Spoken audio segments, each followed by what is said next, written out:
Hello and welcome to a Week 10 edition of the Bleacher Report Fantasy Football Show. My name is Adam Levitan. As always, joined by Michael Leone to discuss some fallout from the NFL trade deadline and get you set here for Week 10. Michael, how's it going today? Pretty good. As a full-on Bills laundry bro, the trade deadline did not go the way I hoped. There's a player that I'm sure we'll talk about today in Rashid Shaheed that I wish was in a Bills uniform this weekend, but it's not.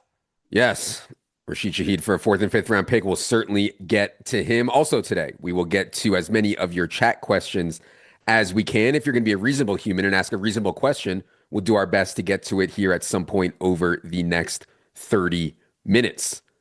Start with our list here, though.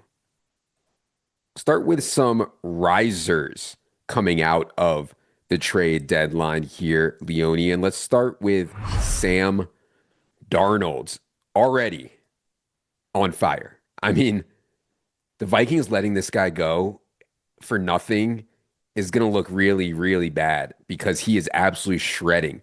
Second in the entire NFL in average depth of target and is still sixth in completion percentage. In other words, he's throwing the ball deep down the field and he's throwing it extremely accurately.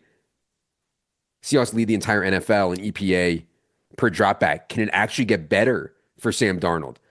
I kind of think that it can. Now that they have Rashid Shaheed in here as their speed guy, they can keep Cooper Kupp off the field more. And so, from a fantasy perspective, these kind of pocket passers aren't always the best. But man, if you're in a 2 QB league, if you're in a super flex league, I'd be like thrilled to have Sam Darnold at this point after you got Shaheed. Leone, what do you think about Darnold and Shaheed chemistry here going forward? Yeah, I'm excited for it. As you said, like extremely efficient pass game right now where they haven't been effective running the ball, but they've shown it enough to make defenses have to account for it, have some of these big personnel packages, and then it funnels into downfield targets that really high target per route run for the wide receivers, 9.6 yards per attempt. Shaheed fits in perfect with this really explosive passing game.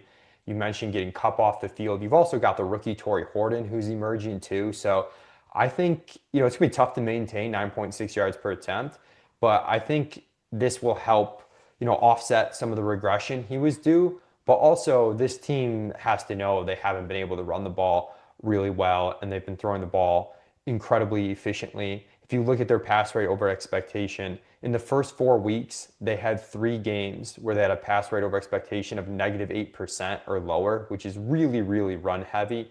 Over their last 4 games, they're averaging just a -3% pass rate over expectation. And I think they can stay there where they're not never going to be a pass heavy team, but they might not be so extremely run heavy. And then you get a little bit more volume for Darnold. You get a little bit more of a robust target tree, not just focused on Jackson Smith and Jigba.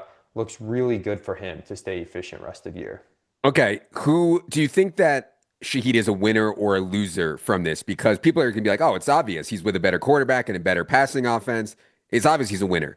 But the volume in Seattle, there's just not as much to go around. People don't realize that the Saints were playing extremely fast. And because they're bad, they were throwing the ball a ton. So in terms of raw targets, I actually think Shaheed's raw target volume may go down here, but he'll make up for it in efficiency. So I kind of thought that it was a wash. In other words, Shaheed's not a riser or a faller. What do you think? I think I'm with you. We have him projected for a 17% target share this week, his first week there for Seattle. If he, that's without Cooper Kupp though. So if we get a 17% target share, I think that volume drop off's fine because the efficiency is going to go up so much in Seattle. I think rest of season though, it's probably going to be lower than that. And there were definitely some outcomes where Shaheed ended up in an offense that was pretty solid overall and had more guaranteed pass volume for him. So I think this might be the classic case of good for real life football, maybe not as good for fantasy football. All right, let's get to another riser here, AD Mitchell. So, AD Mitchell is actually a really talented guy.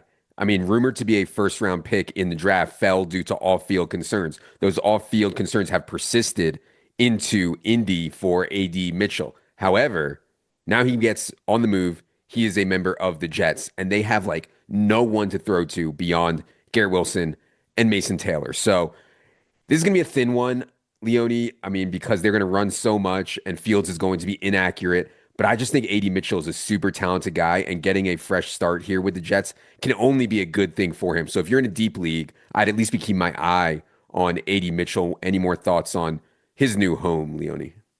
Yeah, I mean, from a per target basis, he was at 9.5 yards per target, small sample for the Colts. A couple weeks, it seemed like maybe he was going to break out for them and then made some mental mistakes. And then Alec Pierce played really well, so he just got buried. But yeah, you're right. Going to the Jets, there's no competition for this wide receiver two spot behind Garrett Wilson. The difficult part is, he does still have to earn that in a legitimate way in a passing offense that doesn't provide a ton of volume with Justin Fields back there scrambling a lot, taking a lot of sacks, just calling a lot of run plays to begin with. Would not expect a ton from AD Mitchell right away, but like you said, in a deep league, a 16 teamer, or some league that starts a bunch of wide receiver spots, or some dynasty leagues, definitely keep an eye Yeah. out on him because this was a guy who fell a little bit in the draft, but was a really strong prospect, very good athletic profile. All right. Third riser. Stemming from the Kobe Myers trade, Trey Tucker here has a clear path. Now, you could say, well, maybe he's not a riser because he was already playing a ton anyways, right? I'm not really don't think he can play any more snaps, can't really run any more routes. But they did remove Jacoby Myers, who's a reasonable target earner here. And I think you're going to see a ton of two tight end personnel for the Raiders. So it's going to be Trey Tucker competing with Brock Bowers, of course. But then beyond that, it's like Tyler Lockett, Jack Bash. So I think Trey Tucker is going to be second on this team in targets rest of season. Do you think this is a bump here for Trey Tucker, Leone, heading to this game tonight against the Broncos? Yeah, I think it's a bump. I think it's a good combination of events for him where you get Jacoby Myers out, you get a healthy Brock Bowers back. Yes, Brock Bowers is going to be the alpha target share, but you need that offense to have some success. It was finally able to do that with a healthy Brock Bowers last week. A lot of two tight end sets, even though there's going to be a lot of targets to Brock Bowers, generally means a pretty high target per route run for the two wide receivers that are playing. And as you mentioned, the secondary wide receivers aren't very strong target earners. So we've seen some big games from Trey Tucker early in this season. I think this could be a very, very poor man's version of the kind of the Seattle offense we talked about, where he's going to get some downfield looks. They're probably going to try and run a little bit more than they have if they can be successful at it at all. And it's definitely an up arrow for Trey Tucker. How valuable that becomes, definitely remains to be seen, though. All right. Last riser here is maybe an outside the box one. We like to be creative here at the Bleacher Report Fantasy Football Show. Last riser, anyone playing the New York Jets. I mean, already defense was struggling.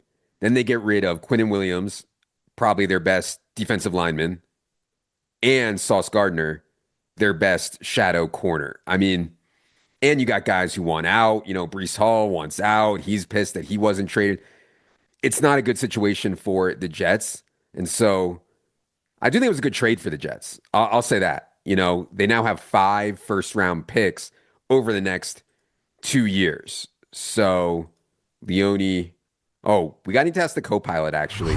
I was trying to think, couldn't fathom last time a team had 5 first round picks, let alone the Jets had 5 first round picks in back to back drafts. But apparently they did. Leone, what does co pilot have to say about that? Yeah, it actually happened very recently, 2021 and 2022. The Jets and a few good picks in there, some bad picks. The bust Zach Wilson in 2021, along with Elijah Vera Tucker. But then the next season, getting Sauce Gardner and Garrett Wilson both in the top 10, Jermaine Johnson later in the first round. So yeah, Jets figure out a way to kind of restock again. Pretty crazy that this is not only not the first time it's happened for the Jets, but it happened in much more recent memory than you and I would have expected.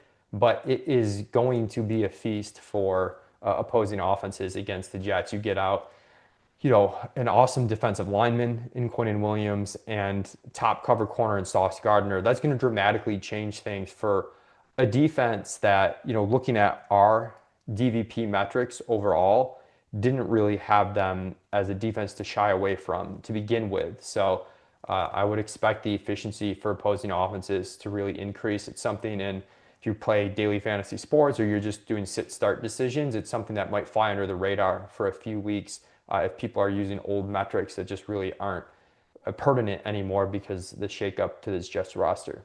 Yeah, and you see those games in the fantasy playoffs for the Jets. I mean, that Dolphins game, hopefully in week 15, hopefully HN and Waddle still have the wheels on then. That Jaguars spot, hopefully we have Travis Hunter, Brian Thomas Jr. healthy there. And then the Saints spot, for Olave there in week 16 as well, week 17 there against the Patriots for all of the Drake May, Ramondre, Travion Henderson stuff as well.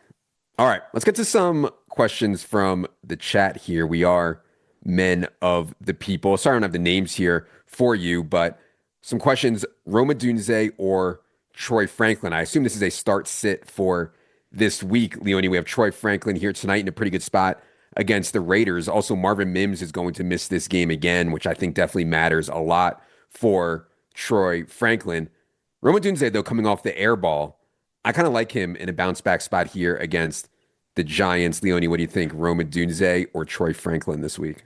Really close. We have them both right around 12 PPR points in our projections that establish the run. But I will give the tiebreaker to Roma Dunze here, who is on the by Leone model for the week, which is a model we run at Establish the Run to find players that are going to start outperforming what they've done the last few games based on their opportunity set. Odunze puts up the extremely disappointing goose egg, which is unfathomable in a game that recorded 89 points. But as much as you were tilting last week, don't let it affect your decisions this week. Both him and Franklin are strong starts. I'll side with Odunze. Yeah, I think so too. Dunze for me. Um, Jalen Warren or Quinshawn Judkins. So I was a little worried about Judkins' shoulder injury, but he came out on Wednesday and he was already practicing here. So pretty good spot also for Judkins as the Browns are playing this Jets team. So we said anyone playing the Jets is getting a boost here, Leone. I kind of think that this might actually be Judkins, even though I know Jalen Warren's role has been awesome lately. What do you think here? Jalen Warren or Mr. Judkins? Yeah, we have another one. The chat is on two guys that are extremely close. We have Judkins slightly ahead in our half PPR projections, Warren slightly ahead in full PPR, but I'm going to ride with our list here that kind of shows there might be some sneaky advantage to playing players against the Jets in the short term that's not fully picked up by the data. So I'll go with Judkins. All right. In the flex, George Kittle, Jalen Waddle, or Troy Franklin? George Kittle, Jalen Waddle, or Troy Franklin? So obviously he has to make a decision tonight whether he's going to play Franklin or not. The Kittle stuff has been rough. I mean, since Kittle's been back, he's been a huge boost to their run game. Has not been getting targeted nearly as much. They're a home dog here to the Rams are the Niners, and then you also get Jalen Waddle as the alpha. Now it's been much easier to run on the Bills than it has been to throw on them. So, Leone, what do you think here? Franklin, Waddle, or Kittle?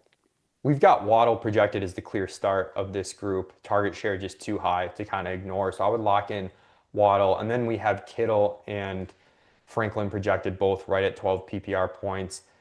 I'll side Kittle here for ceiling. I think it's a little bit higher. This game between San Francisco, LA got absolutely nutty the first time around. Not saying that it's guaranteed to happen this time, but I think that's a nice little tiebreaker here with San Francisco probably having to throw more. And I think Kittle's just due for some regression on the efficiency side of things. This is like one of the lowest yards per targets he's had in a long while. I think that'll smooth out, and I like his ceiling better. All right. Last chat here before we get back to our list is should I trade Jackson Dart for Marvin Harrison Jr.? I have Jalen Hurts and bad wide receivers. I mean, that's the thing about one quarterback leagues. You do not need to be carrying two good quarterbacks. So, yes, I would do this deal if you have Jalen Hurts and Jackson Dart. I am not really a Marvin Harrison Jr. guy, but there has been a massive change since they've gone to Jacoby Brissett. They're under center way more. They're running play action way more. They're throwing the ball over the middle way more. All things that Kyler Murray could not, would not do. And so it's been huge for Marvin Harrison, Trey McBride to get Jacoby Brissett in there. So, yes, I think that is a more than fine deal to do there if you have Jalen Hurts already. Yeah, a All right. redraft trade calculator on ETR values players from 0 to 1,000. We have Dart at 287, Marvin Harrison at 450. So especially considering the need, I think that's a slam dunk. For sure. All right. Get back to our list here, and we'll get to some fallers coming out of the trade deadline. First one, Brees Hall. So here's the situation on Brees Hall. He wanted to be traded. I mean, that was obvious based on his social media posts, based on just his statements. He's going to be a free agent at the end of this year. I don't think he wants to like risk his body. And honestly, I don't blame him. So it would be a bad look for Brees to go out there and kind of quiet quit it and, sit out practice and stuff like that. I don't think he's necessarily going to do that, but I'm just queasy on Brees after they kind of gutted the team and did not include Brees in there. We also saw Isaiah Davis playing much more prior to the bye. So Brees Hall having to stick here with the Jets makes me queasy about him down the stretch. Leone, any thoughts on Brees's rest of season outlook now? I mean, we saw a somewhat similar situation with Josh Jacobs and the Raiders after he had that breakout season. And then in 2023, when the team was struggling, he ended up not playing down the stretch and just sort of an off year. And there's just a lot of ways things can crumble when you've got a team that's really not trying to win and a player that's not super happy. Additionally, those defensive injuries we talked about are more likely to result in the Jets playing in trailing game scripts, which is not where you want Brees Hall anyways. You want him playing from ahead. You want kind of the dual threat between him and Justin Fields to up the rushing efficiency. So I think that's a negative as well for Brees and the Jets. Let's go to the last thing I'd say on Brees Hall is like I don't blame him, man. He's going to be an unrestricted free agent. Imagine if he got hurt like in week 16 playing for the Jets. I'd be so sick to my stomach about that. Okay. Next faller, Leone's not going to like this one. Josh Allen. I mean, get this guy some help, you know? Josh Palmer was their big addition. That's not it. Rashid Shaheed was available for a fourth and fifth round pick. If the Bills would have stepped up and been like, hey, I'll give you a third and fourth or a third and a fifth, you could have Rashid Shaheed as a Bill here. And that would have been a huge boost, I think, to this entire offense. They're still going to be one of the best offenses in the league. Josh is still going to be one of the best fantasy quarterbacks in the league. But when it comes to accessing like a true passing ceiling, a true offensive ceiling, I'm disappointed they did not get Rashid Shaheed. So that's why we had him on the list here as a faller. Leone, how sad is Bills Mafia here coming out of the trade deadline? I mean, we're sad. I've said this a couple times in the last week, but you know your team's not in the best of spots when you're lamenting that Josh Palmer is not available for a game, which was kind of the vibe going into that Chiefs game last week. So the lack of a vertical downfield threat for Josh Allen really kind of condenses the offense and puts a lot of pressure on him to be perfect. Now, as far as fantasy goes, our rest of season rankings still have him as the top overall QB. He's up there because he does so much with his legs, and so many of the team's touchdowns are attributed to them. Obviously, James Cook gets his, but they also score a lot of points because of Josh Allen, despite the lack of help. So, still a really good fantasy player. I think I would take Lamar Jackson rest of season on this Baltimore team that's playing super urgently just to make the playoffs and has more weapons and is actually calling passes probably at a slightly more aggressive rate than the Bills. So I would flip Lamar ahead of Josh Allen with the Bills not providing him with help at the deadline. Yep. All right. Final faller, David Njoku. So I was optimistic that Njoku would get traded just because I have some Njoku and I have some Fannin. And having them separated, I think, would have been better overall. Can Njoku be fine? Can Fannin be fine? Yes, but I don't think either of them are going to break out. Now, I will note Fannin is on the injury report this week with a hamstring injury, so we'll see what his status is. But overall, I would have loved to see David Njoku on another team, allowing Fannin to break out and allowing Njoku to get a real full workload here. As it sits, he's going to get canceled out a little bit by Fannin, and he had to stay in Cleveland where he's going to get quarterback play from Dylan Gabriel, Shadur Sanders, whatever else mess, and they're going to get into the bad weather in Cleveland in December here also. So I thought a pretty bad run out at the deadline for David Njoku. I know he preferred to stay in Cleveland. I preferred him to leave. Leone, thoughts on Browns tight end stuff rest of season? Yeah, I mean, it doesn't look great. I think The best thing you can say is the tight ends are going to be the top two targets for the team. So at least you have that going for it. But this is like the opposite of like those Jameis Flacco Browns where they would chuck and get into these crazy scripts. You've got a team that can run the ball with Judkins, that has a really good defense and does not have a quarterback that can kind of support a lot of pass catchers. Dylan Gabriel, I believe he's under 5 yards per attempt now through 4 NFL starts, which is just egregious. I want to rip on Njoku, who's at 1.27 yards per out run. But Adam, did you know for their receivers that have run more than 10 routes this year, not a single one of them is even above 1 yard per route run. So Njoku is actually second on the team behind Fannin among wide receivers and tight ends in yards per Yeah. route run. So it's hard to tell if it's him or if it's the team, probably a little bit Yeah. of both. Either way, it doesn't look great. Indeed, it does not. All right. A few more chats here before we get out of here. Should I start Cortland Sutton or Aronde Gadsden? So, bad game for Sutton last week. Got outplayed by Troy Franklin in that game. Cortland Sutton did see a lot of Derek Stingley in that game. So I'm hesitant to say that Troy Franklin is now the Broncos' number one receiver. Like the Texans didn't think so. They put Derek Stingley on Cortland Sutton. So I don't want to give up on Sutton here. Obviously, Gadsden is just an absolute monster right now. What do you think, Leone? Sutton or Gadsden this week? I'm going to go with Sutton here. It's still projected to be the team's top target at wide receiver. You're generally taking that over a tight end unless it's one of the really, really top tier tight ends. I think Gadsden's still going to have plenty of spike weeks, but be a little bit more inconsistent.